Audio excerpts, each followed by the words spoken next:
नौजवानों के भविष्य से खिलवाड़ कर रही है सरकार। पहले तो नौकरियां नहीं निकल रही यहाँ पर, और जो निवेश के बहाने रोजगार की बात थी वो रोजगार भी नहीं मिल रहे। नौकरियां निकालती है सरकार, तो सरकार ही जानबूझ करके पेपर लीक कराती है। सरकार की कोशिश होगी और हर तरह का दबाव बनाएगी सरकार, लेकिन विधायक अपनी मर्जी से वोट डालेंगे। उन पे दबाव नहीं चलेगा, दबाव नहीं चलेगा। जो सरकार दबाव बना रही है, विधायकों पे दबाव क्या बनाएगी सरकार, और ये सरकार का तरीका है काम करने का। लोगों को डराना, लोगों को धमकाना, एजेंसियां लगा देना, या कोई पुराना केस हो उसको निकाल करके उस पर दबाव बनाना, ये सब कुछ चलने वाला नहीं है इस चुनाव में। ये बात तो चुनाव की हो गई, लेकिन नौजवानों के भविष्य से खिलवाड़ कर रही है सरकार। पहले तो नौकरियां नहीं निकल रही यहाँ पर, और जो निवेश के बहाने रोजगार की बात थी वो रोजगार भी नहीं मिल रहे। और अगर नौकरियां निकालती है सरकार, तो सरकार ही जानबूझ करके पेपर लीक कराती है। अगर पहली बार जब उत्तर प्रदेश में पेपर लीक हुए थे उसी समय कार्रवाई हो गई होती। आज तो डायलॉग चल रहे हैं, अखबारों में देखिए डायलॉग हैं, सरकार के डायलॉग हैं। अगर पहले दिन ही कार्रवाई हो गई होती तो नौजवानों को नौकरियां मिल गई होती, नौकरियों के ये पेपर लीक नहीं होते। 60 लाख के लगभग नौजवान इससे परेशान है।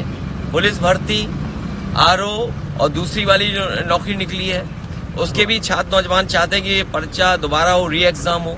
आखिर सरकार कर क्या रही है? जब इतना इंतजाम करती है सरकार तब पेपर लीक हो रहा है, और फिर अपने से बचने के लिए कुछ भी नाम फ्लैश कर देना। छापने वाला कौन है? छापने वाले से लेकर के लाने वाला कौन है? किसकी सिक्योरिटी के अंदर पेपर्स लाए जाते हैं? एक प्रोसीजर, लेट डाउन प्रोसीजर है। क्या सरकार के लोग शामिल नहीं है उसमें? तो सीधा आरोप है कि सरकार के लोग ही शामिल है जिनकी वजह से पेपर लीक हुआ है। नहीं, सरकार पेपर छपवाती है, सरकारी पेपर लाती है, सरकारी डिस्ट्रीब्यूट करती है, तो कौन दे रहा है पेपर? ये तो सवाल आपको सरकार से पूछना चाहिए। तो इसके पीछे मंशा क्या होगी सरकार की? सरकार की नीयत ये है कि नौकरी नहीं देनी पड़े उन्हें। नौकरी देनी पड़ेगी तो उसके लिए उन्हें बजट देना पड़ेगा, बजट है नहीं तो नौकरियां निकालते हैं, और नौकरियों के बहाने जो पैसा इकट्ठा करते हैं वो भी सरकार इस्तेमाल कर रही है। कई सौ करोड़ रुपया इकट्ठा हुआ होगा। तो छात्र नौजवान जो गरीब है वो जमीन बेच करके या अपना किराए पर लेकर के, उधार लेकर के पैसा, तब नौकरी के लिए आया है, फॉर्म भरा उसने। और सरकार ने कितनी नौकरियां दी होंगी अभी तक? और अग्निवीर जैसी व्यवस्था कौन स्वीकार करेगा? अग्निवीर कौन स्वीकार करेगा? जहाँ लाखों लाख नौजवानों को साल में नौकरी मिलती थी, उस नौकरी को क्यों रखा इन्होंने? टेम्पररी नौकरी क्यों रखी इन्होंने? दिन दहाड़े राष्ट्रीय लोकदल के नेता राठी जी की हत्या हो गई, किस तरीके से देख रहे हैं? देखिए, वो अलग बात है। फिलहाल उत्तर प्रदेश के लिए जो पेपर लीक हुआ ये सबसे बड़ा सवाल है।